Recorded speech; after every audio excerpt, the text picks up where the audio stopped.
मतलब मैं इसलिए ऑनलाइन पेमेंट का नहीं कर रहा ना, जैसे कुछ नहीं पता ऑनलाइन का मैं क्या दूंगा।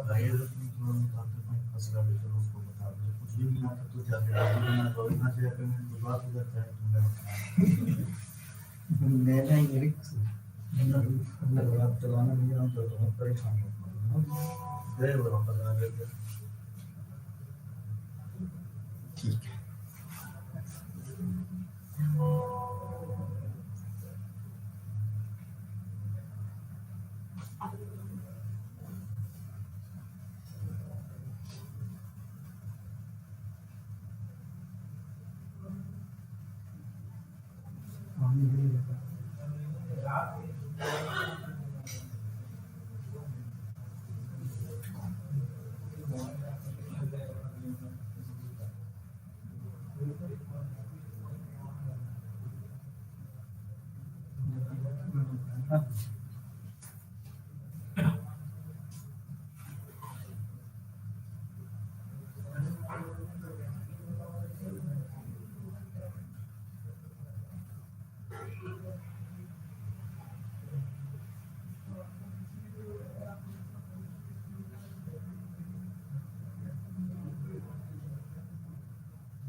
Welcome to the next session of MMPC13 Business Laws. In continuation of previous sessions in which we covered up to unit number 3, that was the Partnership Act under Block 2. Today we'll be exploring very interesting act, that is the Companies Act of 2013. In this particular unit, various dimensions that are interesting as well, and we are likely to go through them. How a company is formed, exactly first, what is a company, then how it is formed, then what are the principal documents that are required for a company, and what is a couple of documents like Memorandum of Association, that is MOA, Article of Association, that is AOA, prospectus, and components like shares, share capital, etc., company management meeting, and ultimately in the concluding session, concluding part of this unit, there is a aspect that is how the company can be wind up. So company is ideally for perpetual existence, but there will be scenario when company may need to be wind up. So what are the procedures that will be explored in today's sessions? Well, basically, companies with unlimited liability, due to unlimited liability of partners of the traditional partnership under the Partnership Act, become a hurdle to meet the capital requirement. Well, from formation on its winding up, a company is governed by Companies Act. Apart from the Companies Act, other acts like Companies Secretaries Act, the Competition Act, Monopolies MRTP Act, the Indian Partnership Act, Sikh Industries Act also have some control in changing corporate world. Well, the Companies Act of 1956, preceded by Companies Act 2013, and this Act of 2013 contains 29 chapters, which having 470 sections and 7 schedules. As I mentioned in previous session, there is some limitation in the form of partnership form. To overcome that, there was a concept that was introduced way back in 2008 in the form of a LLP, Limited Liability Partnership. Well, which is something scenario in between the company and the partnership act, the partnership. So LLP is something in between. So company involves a lot of a little bit more complications. So let's explore how this company act is applicable. Well, companies incorporated under this act or under previous company law, insurance companies, banking companies, companies engaged in generation or supply of electricity, any other company governed by any special act for the time being in force, and such body corporates which are incorporated by any act for time being in force, and as the central government may be by notification is specified in this behalf, are covered under Companies Act. Well, a company can be formed. Basically, a company means a company incorporated under this act or under any previous law. Well, Section 2, subsection 20 of the Companies Act 2030 gives this definition, but this definition doesn't give a very clear meaning. So actually it may be a corporation is an artificial being, invisible, intangible, existing only in contemplation of law. As per Henning, a company is an incorporated association which is an artificial person created by law having a separate entity with a perpetual succession and a common seal. Well, the major features, the common features with reference to company is, we can say, well, it has got limited liability, it has got perpetual succession, but it has got separate legal entity, separate to the its board of directors or members. Well, it has got an incorporated association. It is an artificial person. It has got common seal, and it has got a feature of transferability of shares. Well, the companies may be, as per the classification of the company is, it may be on the basis of liability, well, on the basis of members, on the basis of control. So on these three bases, company may be further divided. If it is basis on the liability, it may be of maybe three types, like a company limited by shares, company limited by guarantee, and unlimited company. Whereas on the basis of member, it may be OPC, one person company, that is called as OPC. Then private company, which is defined under section 2, subsection 68. Then small company, which is defined under section 2, subsection 85 of the Act. Well, it is other than public company. Then the public company, it is defined under section 2, subsection 71. Well, definitely public company is not a private company and has a minimum paid up share capital as may be prescribed. And the status of private company, which is subsidiary to public company, is also defined under section 2, subsection 71 of the Act. Well, then there are other forms of company. As I hope you can recall, I mentioned something of section 8 company in a previous session. So anything, any company or body corporate, so that is incorporated to promote a charitable objective of commerce, art, science, education, etc., is called as Section 8 company. So, in addition to number or member or sort of thing, the other types of company include a government company, which is defined in Section 2, subsection 45, a foreign company, which is defined in Section 2, subsection 42, then Section 8 company, as I touch upon this particular topic, then there will be a dormant company. Well, it is defined under Section 45. It is a very interesting one. Well, where a company is formed and registered under this Act for a future project or to hold an asset or intellectual property and has no significant accounting transaction, such company or an inactive company may make an application to the registrar in such manner as may be prescribed for obtaining a status of dormant company. Well, this helps in sort of tax regime sort of thing. So this is helpful to attain a status of dormant company, and whenever it start functioning back, it return back to normalcy. Then an inactive company. Well, inactive company is not carrying on any business or operation or has not made any significant accounting transaction during the last 2 financial years, or has not filed financial statements and annual returns during the last 2 financial years. Well, as far as next is Nidhi companies, so they are basically mutual benefit society, a company which the central government may, by notification in the official gazette, declare to be Nidhi or mutual benefit society, as the case may be, to lend and borrow money to the members for the purpose of their mutual benefits and to cultivate savings habits among members. These are classified as non-banking financial company (NBFC), and the last one type is the general financial institutions (PFI), and this is defined under Section 2, subsection 72 of the Act, which includes LIC, ID, FCI, specified company referred in this UTI, and institutions notified by the central government of India under Section 4A, subsection 2 of the Companies Act 1956, well, which was so repealed under the Section 465 of this Act. Well, other institution as may be notified by the central government in consultation with RBI.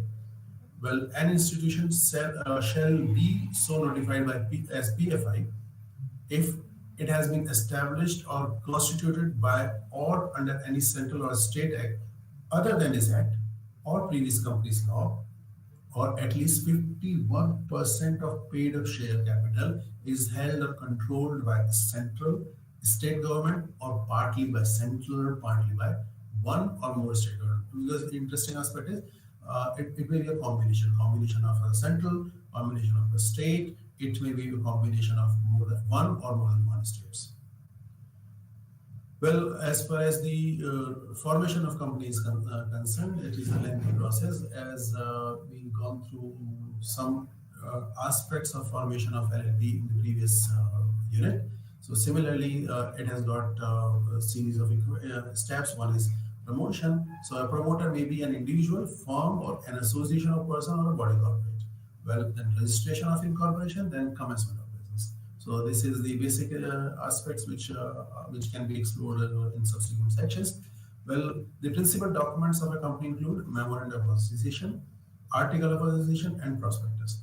So memorandum of association is a charter of a company which lays down the objects of the company and also all the specific functions, operations, and limitations also. And the memorandum of a company shall be in respective forms specified in table A, B, C, D, E in the schedule 1. Well, an article of association, that is AOA, is a document that constitutes all the rules and regulation for the conduct of the internal management of the company. Schedule 1 of Act gives four formats, that is format table F, G, H, I, and J.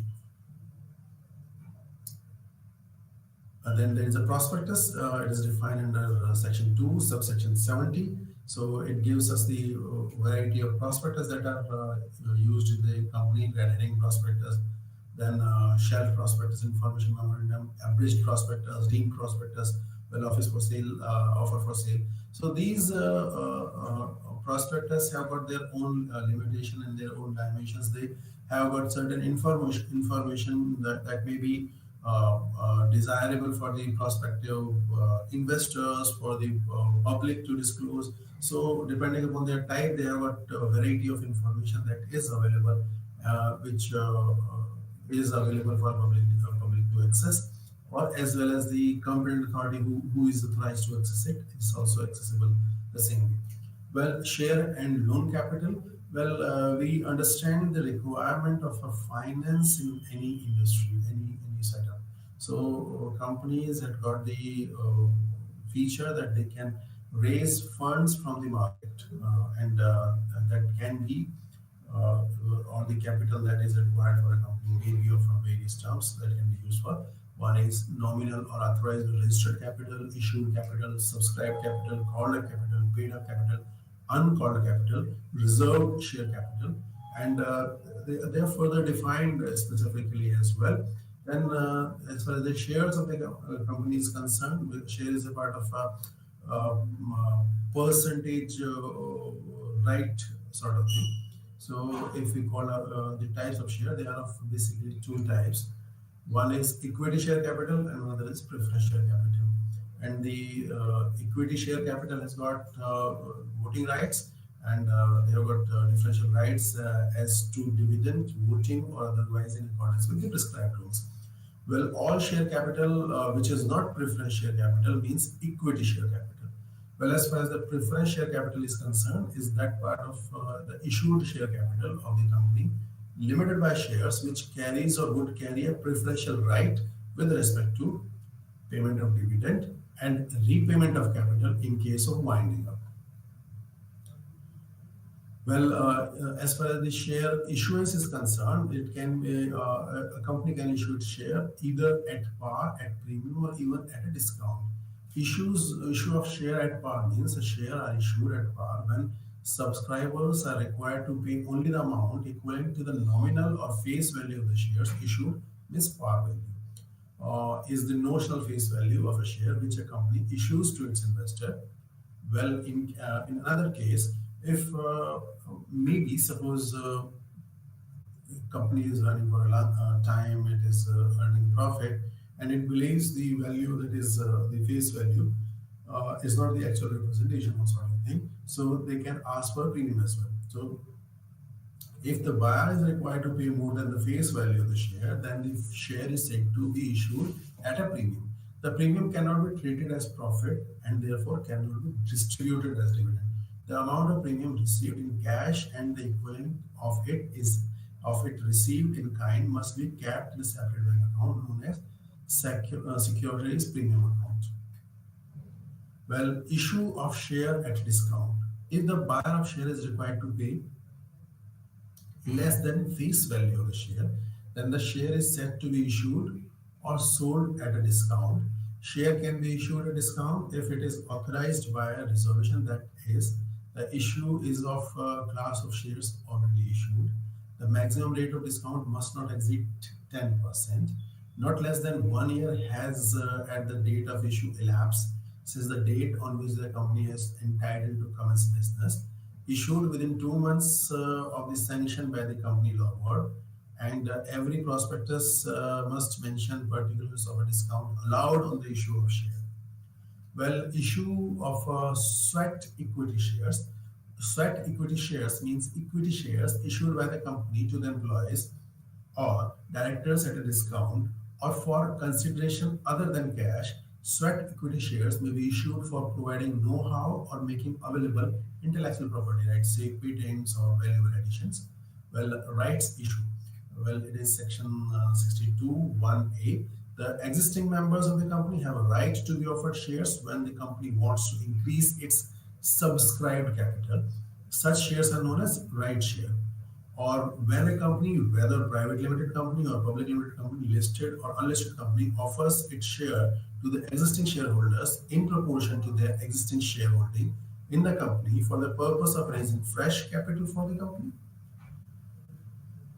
Well, in other words, it is a preemptive right that an existing shareholder has in a company in preference to the outsiders. Well, it is a non-dilutive pro rata way to raise capital. It is not mandatory to buy the rights offered. Well, a shareholder can either ignore their rights and let it lapse, or transfer or sell the rights to other interested investor. With these rights, the shareholder of the company can purchase new shares at a discounted rate to the market price. Well, often we see that there is a news in the market. The company is offering shares, and there is a book value date like that. So, company considers a specific date as a book value date. According to on that date, all those who are registered in that company as a shareholders may get the opportunity that is offered by the company. Suppose company declares that it is inviting fresh investment through the shares, and share can be purchased or issued in the specific ratio. Suppose one holding 10 share in the company previously, he can buy 10 more or one more sort of ratio. So the ideal date for that purpose is that book value date according to date that is fixed by the company well in advance. It is notified on the respective portals. So on that date, all those who are holding a specific share have the right to buy the shares that are offered by the company. At the same time, they have the right that they don't want to invest, they can ignore that offer. Well, then there is a concept of bonus issue. So bonus shares refers to a further issue of shares made by a company having share capital to its existing shareholders without any additional cost. In proportion to their existing holding, bonus shares are fully paid up shares issued to its member out of its free reserves, the securities premium account, or the capital redemption reserve account. No issue of bonus shares shall be made by capitalization reserve created by the revaluation of assets. Well, legal requirements. The bonus shares can be issued only when it is authorized by its article. If not, then amend the article of association. Recommended by board of and authorized in general meeting of the company. The company has not defaulted in payment of interest or principal in respect of fixed deposit or debt securities issued by it. Well, payment of statutory dues of the employees such as contribution to provident fund, gratuity, and bonus. Well, then partly paid up shares, if any is outstanding on the date of allotment, are made fully paid up. Well, then there are two concepts with reference to a share. One is called as transfer, another is called as transmission. So transfer is basically transfer of title of shares, to shares voluntarily by one party to another for adequate consideration under the contract. Transfer deed is executed in the transfer of shares and stamp duty is payable on the market value of shares. Liabilities of the transferor cease on the completion of transfer. Whereas transmission is concerned, transmission of title to share by operation of law, that is death, insolvency, or lunacy. It is initiated by legal heir or receiver. On death of a shareholder, his shares are transmitted to his legal representative. When a shareholder becomes insolvent, his shares are transmitted to his official receiver. And on shareholder becoming lunatic, his shares are transmitted to his administrator appointed by the court. Provisions relating to transfer and transmission are slated in the respective sections. When there is a concept of buyback of shares, it's from its own free reserves. Well, a security premium account, the proceeds of any share or any other specified security. However, buyback of any kind of share or security shall not be made out of the proceeds of an earlier issue of the same kind of shares or same kind of other specified securities. Well, there are certain buyback is a concept when company buys back its share from the shareholders. So it may be for various purposes. Well, the buyback must be authorized by the article and approved by a board of directors at a board meeting. Well, approval of board of directors up to 10% of total paid up equity capital and free reserves of the company. Approval of shareholders required if up to 25% of aggregate of the paid up capital and free reserves of the company. Share to be bought back must be fully paid up.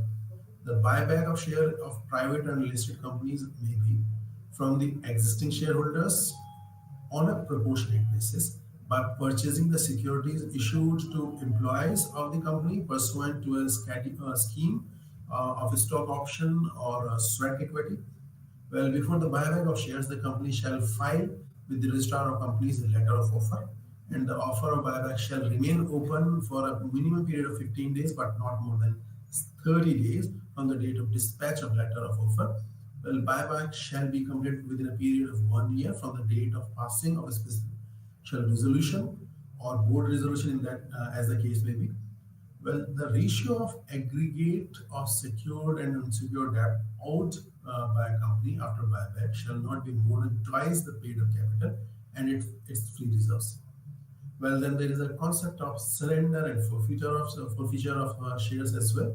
Well, surrender implies giving the shares back to the company either by a settlement of a dispute or for any other reason. The Companies Act contains no provision for surrender of shares. Thus, surrender of share is valid only when Article of Association provides for the same and where forfeiture of such share is justified or when shares are surrendered in exchange of new shares of same nominal value. Well, then there is a concept of forfeiture of the share as well. Well, if a shareholder fails to call on shares, the company has following options to sue him for amount due and forfeit the shares, that take away the shares forcefully. Well, the company may, if expressly authorized by its articles, forfeit shares for non-payment of calls, and same will not require confirmation by the tribunal. Where power is given in the articles, it must be exercised strictly in accordance with the regulation regarding notice, procedure, and manner stated therein. Otherwise, the forfeiture will be void. Well, then there is another mechanism, that is debentures. Debenture is the most common form of raising loan from the public by a company. Well, it is defined in Section 2, subsection 30. It includes debenture stock, bonds, and any other instrument of a company evidencing a debt, whether constituting a charge on the asset of the company or not. When debentures are issued, the applicants are given certificates and its common seal, if any, or under the signature of two directors or a director and a company secretary, if he has been appointed representing the company, representing money they have lent to the company. When there is another mechanism of raising fund, that is deposits. So company can raise fund through this way as well, and from various aspects, and sort of interest is promised to, or return is promised to the investors in this. Then there is an interesting aspect about the company, that is the concept of management. So the company, as you understand, is an artificial person. Its affairs are to be managed by a natural person, obviously. Well, the management of corporation is a collective responsibility. Thus, to who manage the corporation known as various names such as director, managing director, secretaries, etc. And the board of directors is a group of people elected by the company's shareholder to represent their interest. The board acts as a GV and for a company, for corporation. The board of directors is carrying out the day-to-day affairs of the company, has to perform the role within the powers which are granted to them. Certain powers can be exercised by the board on their own, and some with the consent of the company at the general meeting. The shareholders are owners of the company, ratify the actions of the board at the general meeting of the company. The meeting of the shareholders serves as a focal point for the shareholders to converge and give their decisions on the actions taken by the directors. And at times, these meetings give the direction for the future course of action as well.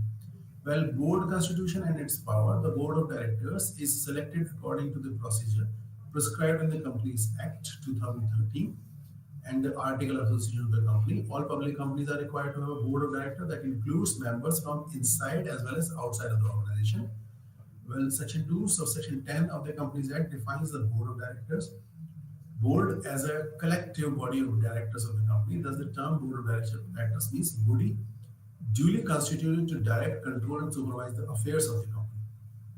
Well, the BOD, board of directors, is the trustee of the company. They are responsible to act in the best interest of the company and oversee that the management serves and protects the long-term interest of all the stakeholders of the company. They do this by meeting regularly to create policies for overall company oversight and management.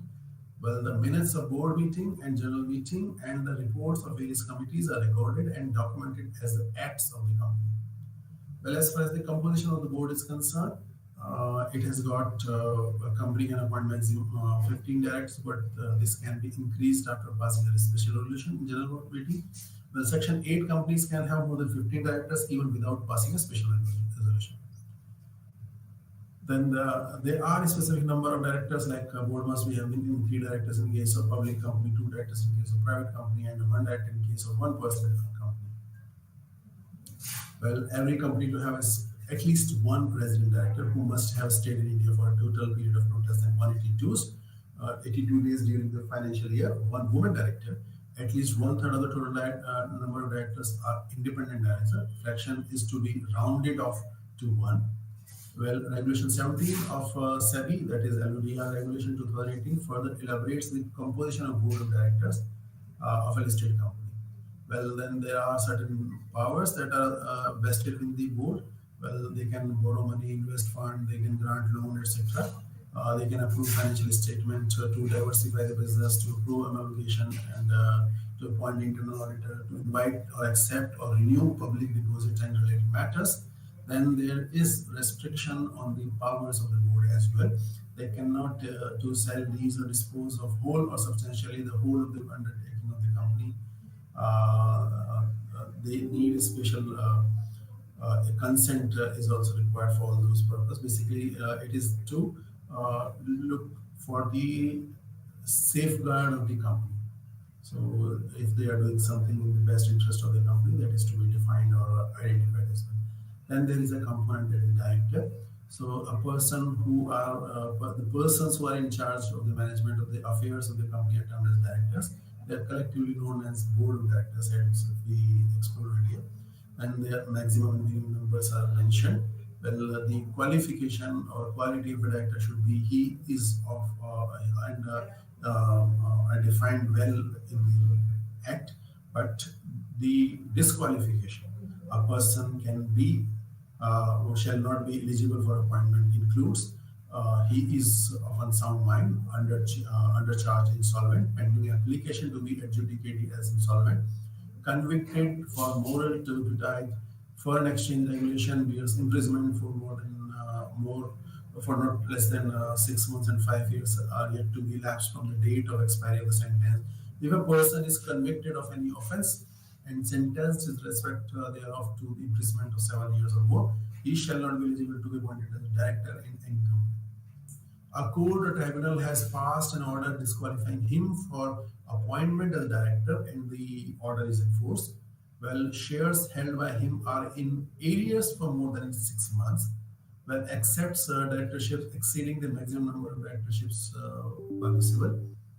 Well, if the court refrains for committing fraud, such as when the director of the public company not file financial statements or annual returns for any continuous period of 3 financial years, fail to repay the deposits or pay interest thereon, or to redeem any debentures or the due date, or pay interest due thereon, or pay any dividend declared, and such failure to pay or redeem continuous for 1 year or more, and the 5 year has not elapsed. Well, as far as the director and their appointment is concerned, it depends upon the appointment of first director, that is defined by section 152(1), and the appointment of first director in section 152(2) is clearly mentioned. Then there is a concept of woman director also.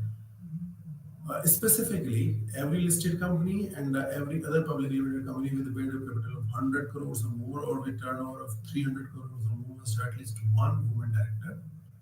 Every existing company was required to appoint a woman director within 1 year from the commencement of the act, and every newly incorporated company shall appoint a woman director within 6 months.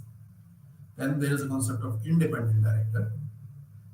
An independent director means a director other than a managing director, whole-time director, or a nominee director who does not have any material or pecuniary relationship with the company directors. Certain companies that have been specified under the independent directors, all the listed public company would have at least 1/3 of the total number of directors as independent directors. Fraction is to be rounded off to 1. Other public companies with paid-up capital of rupees 10 crore or more, with turnover of rupees 100 crore or more, or with outstanding loans, debenture, deposit of rupees 550 crore or more to have at least two independent directors. An independent director can be appointed for a term of up to 5 consecutive years on the board. However, in case of his reappointment for further 5 years, then a special resolution is to be passed in general meeting and disclosure of such appointment is made in the board's report. Then there is alternate director. Whether in public or public private company, a board can appoint alternate director provided it is authorized by its article or by resolution passed by the company.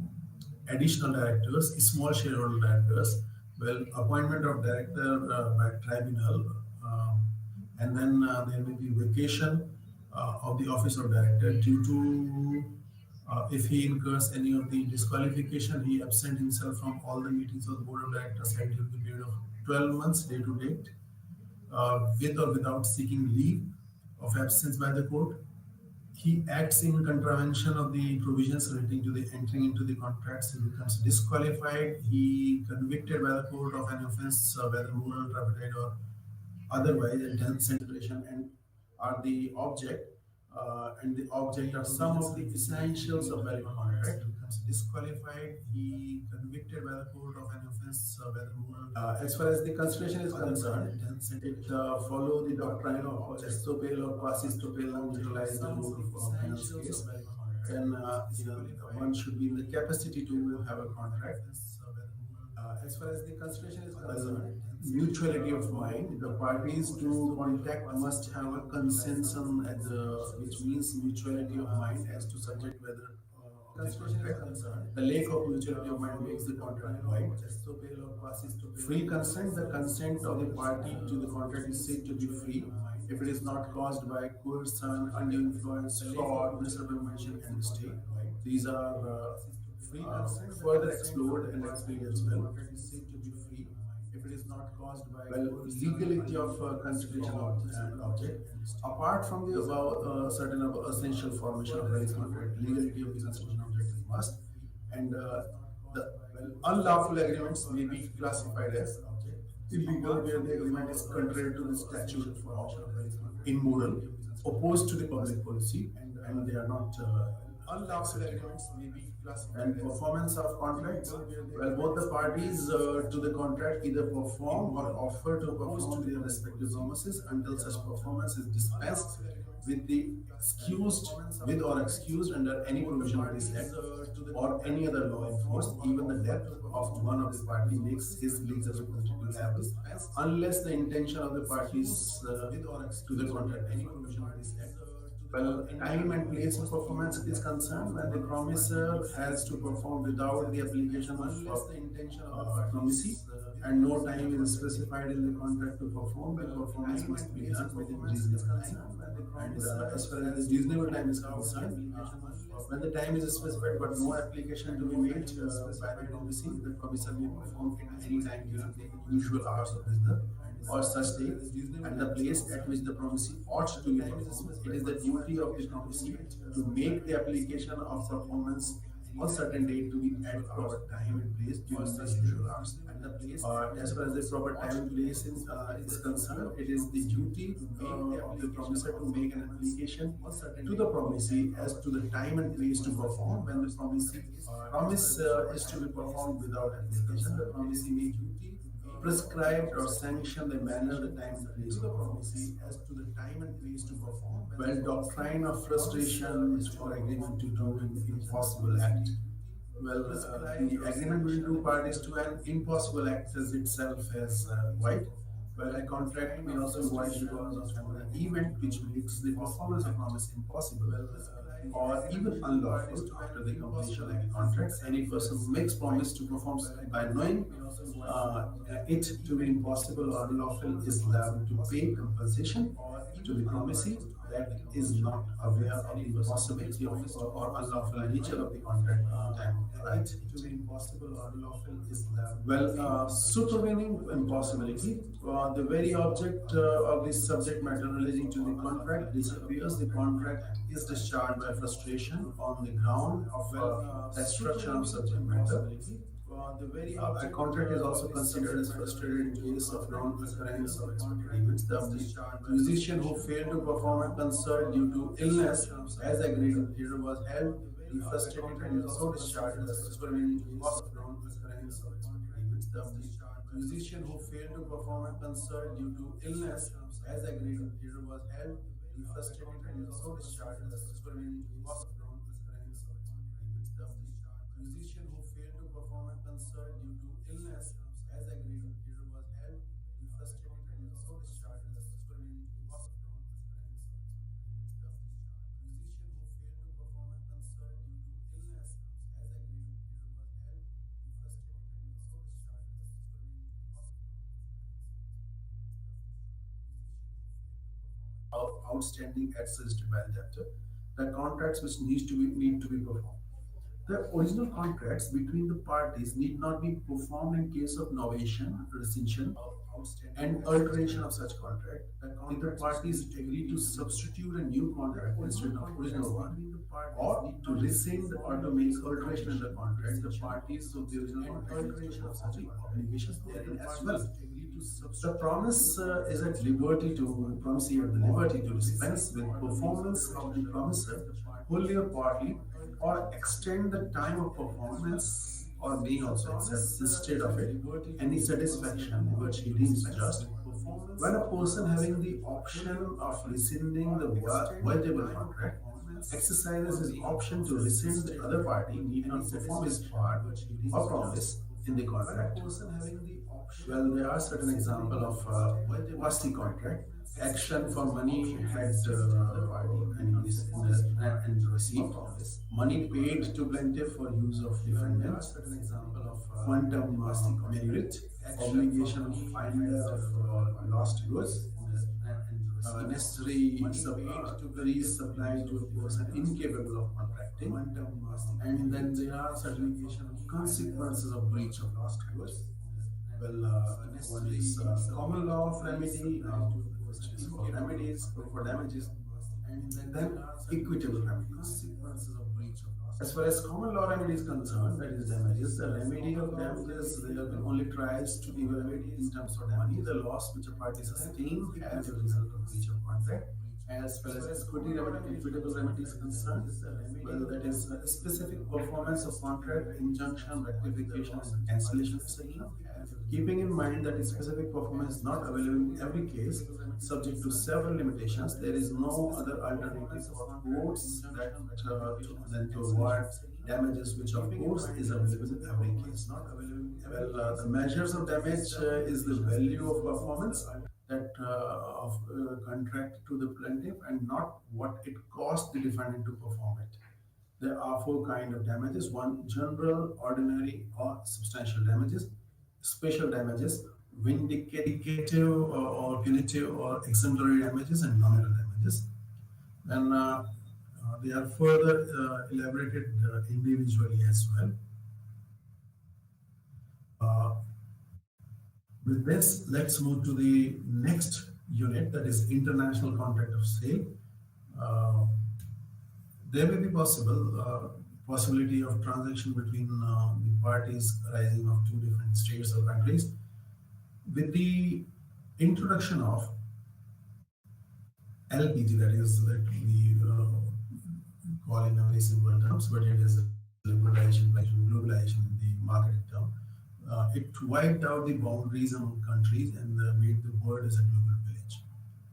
The transactions of sale at the international level are considered to be the backbone of international trade through international contracts. The contracts are regarded as international contracts when the parties to the contract are coming from two different states. Well, in 20th century, basically 20th century focuses on uniform framework to tackle the situation of diversified legal system.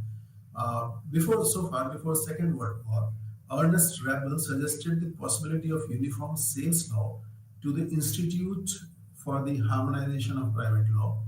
In 1930, Unidroit initiated the project to prepare a law unifying the substantive rules governing international sales contracts under the auspices of League of Nations. In 1964, two conventions, namely Uniform Law on the International Sale of Goods, that is ULIS, and Uniform Law on the Formation of Contracts, ULF, unifying the law of international sale of goods, were adopted and came into force in 1972. These are still not widely recognized outside Western Europe as instruments of international harmonization. Well, finally, draft of the conventions of the international sale of goods, that is CISG, approved in the General Assembly in June 1980 and came into operation on 1st January 1988.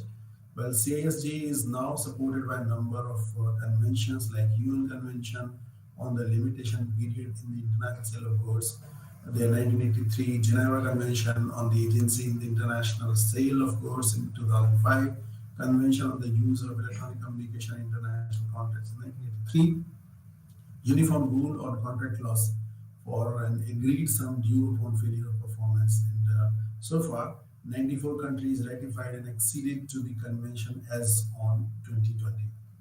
Well, applicability of law and rules. Conventions in some international sale contracts, the law applicable to a contract will be provided for in a treaty. The UN Commission on the International Trade Law, that is UNCTRAL, has created three treaties that provide the applicable rules governing certain contracts. One is the United Nations Convention on the Contracts for the International Sale of Goods, CSG, the Convention on the Limitation Period in the International Sale of Goods, the United Nations Convention on the Use of Electronic Communication Convention in the International Contracts. The United Nations Convention on the Use of Electronic Communication in International Contracts 13 contracts is a much more recent treaty than the CISG or Limitation Convention adopted in 2005. It has currently 7 state parties. Well, then national laws. Parties may also choose national laws to apply to their international commercial contracts. The party with greater bargaining power may insist on its national law, or parties may insist choose the law of third state, usually one considered to have a well-developed law with regard to commercial transactions. English law is frequently used in international transactions, in particular with reference to reinsurance, charter treaty, sea trade, among other areas.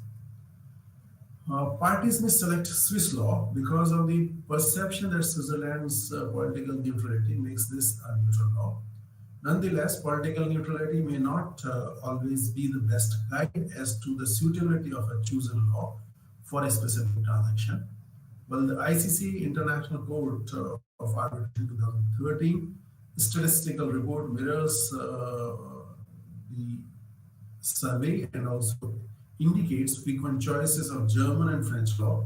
When considering these type of surveys, it is important to recall that generally the choice of law of any CISG state will also include the CISG unless the convention's application is clearly excluded by the parties.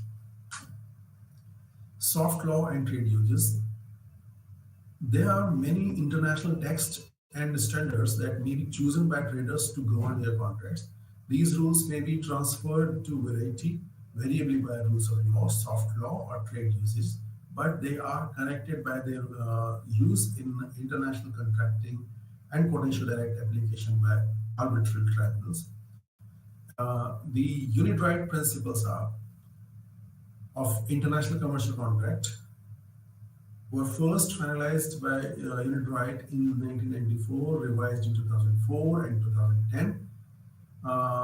It continues to revise the principles as appropriate, currently considering revisions meant to deal with the specific aspects of long-term contracts. CISG's approach in many instances are a set of general rules. We can consider them as a set of general rules for international commercial addition.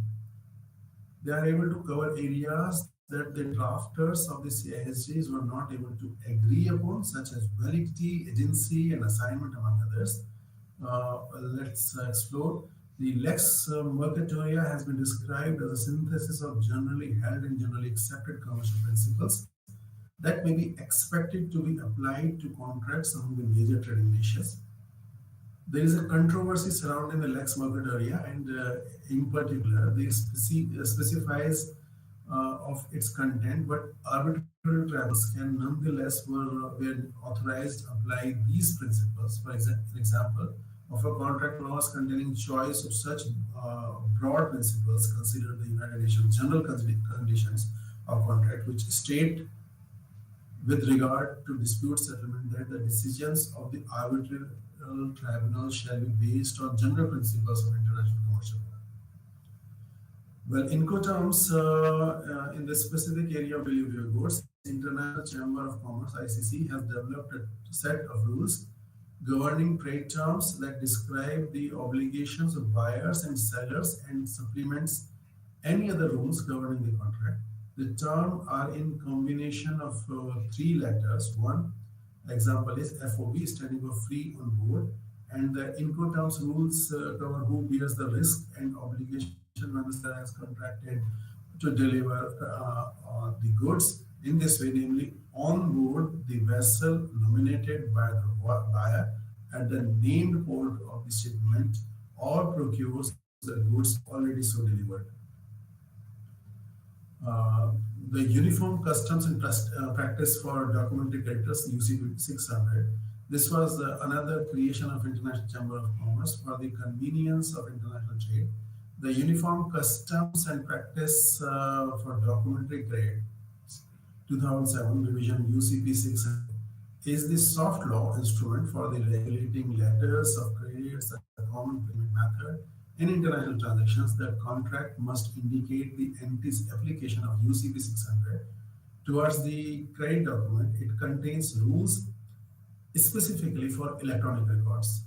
Well, as far as the model contracts and clauses are concerned, contracts can cover all aspects of international trade, although the most commonly used are international sale contract, international distribution contract, international agency contract, international sales representative contract, international supply contract, manufacturing service, strategic alliance, joint, and franchise contract. As far as the assessment of sale of goods by transfer or for property with certainty and flexibility is concerned, the transfer of property takes place when the contract is concluded, even the delivery and payment of price happens subsequently. This principle was adopted by French law by Code Civil in 1804. The same appears in English rules set out in the Sale of Goods Act SOGA 1893. The other system of transfer of properties is stipulated by the delivery, which was seen in general law and Australian law, and formal talks of abstract delivery, and the later with the casual delivery as well. Well, there are certain regional efforts as well. The preamble of CISG states that the adoption of uniform rules which govern contracts for the international sale of the goods and take into account the different social, economic, and legal systems would contribute to the removal of legal barriers in international trade and promote the development of international trade. The European Commission proposed a new uniform law on the sale of goods, intending to solve the problems arising from this diversity of national contract laws. The Common European Sales Law (CESL) governs sales to both consumer and business. The CESL would then offer a new choice between the legal system, and the parties can make freely any national law, either of EU members or other states as well. Well, according to Secretariat, the system would collect, analyze, and monitor national case law related to UNCITRAL text, report the findings to UNCITRAL, and address the need of the judiciary to better understand the internationally prevailing application and interpretation of neutral standards and achieve effective cross-border cooperation. Resources are the biggest obstacle to such a proposal, as noted in the Secretariat.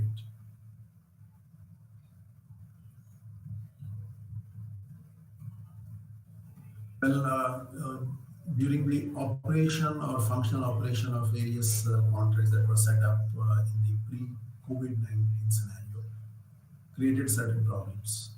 What many of the players could not complete their contracts due to n number of reasons during the COVID-19 pandemic. because during the pandemic, each country performed differently. So, uh, uh, the CISG Article 79 provides that a party is not liable for a failure to perform any of his obligation if he proves that the failure was due to an impediment beyond his control, that he could not reasonably be expected to have taken impediment into account at the time of conclusion of the contract, or to have avoided or overcome it or its consequences.